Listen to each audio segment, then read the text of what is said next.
අපිට උමනා වෙන්නේ මේ පාපෙන් ගැලවෙන්න. අපි උත්සාහ කරන පාපෙන් ගැලවෙන්න නැවතත් පාපේ අපිව කඩාගෙන බිඳගෙන එනවා. ඇවිල්ලා අපි වෙලා ගන්නවා. අපි අසරණ වෙනවා මෙතනදී.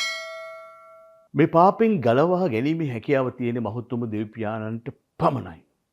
උන්වහන්සේ තුලින් ඒ බලේ මහත් දේ ලබා දීලා තියෙන ක්‍රිස්තුස් වහන්සේට. අපි ක්‍රිස්තුස් වහන්සේ තුල දෙවියන් වහන්සේ තුලින් තමයි අපිට ගලවන්නට පුළුවන් වෙන්නේ, ගැලවෙන්නට පුළුවන් වෙන්නේ. අපේ උත්සාහයෙන් නෙවෙයි. එතනට අපි පත් වෙන්නට තියෙන ශක්තිය අප තුල තියෙනවා. අපේ ආඥාවේ බලය නිසා අපිට ඔය කියන පාපය වලින් මිදෙන්නට පුළුවන්. ඒ වගේම මතක තබා ගත යුතු විශේෂ කාරණයක් තමයි ගලවන්නේ උන්වහන්සේ.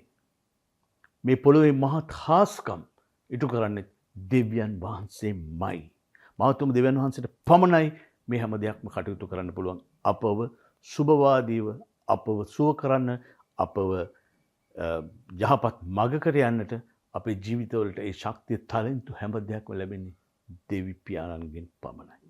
එහෙමනම් අද දවසේ අපි උන්වහන්සේගේ මහත් මහිමය ගැන, උන්වහන්සේගේ මහත් බලවත් ශක්තිය ගැන, උන්වහන්සේගේ ඒ මහත් වූ වරප්‍රසාද උන්වහන්සේ දෙන්නා වූ මේ හැම දෙයක් තුළම අපි උන්වහන්සේ මහිමයට පත් කරමු. උන්වහන්සේට මහිමය වේවා, උන්වහන්සේට ගෞරව වේවා, උන්වහන්සේට ස්තුති වේවා.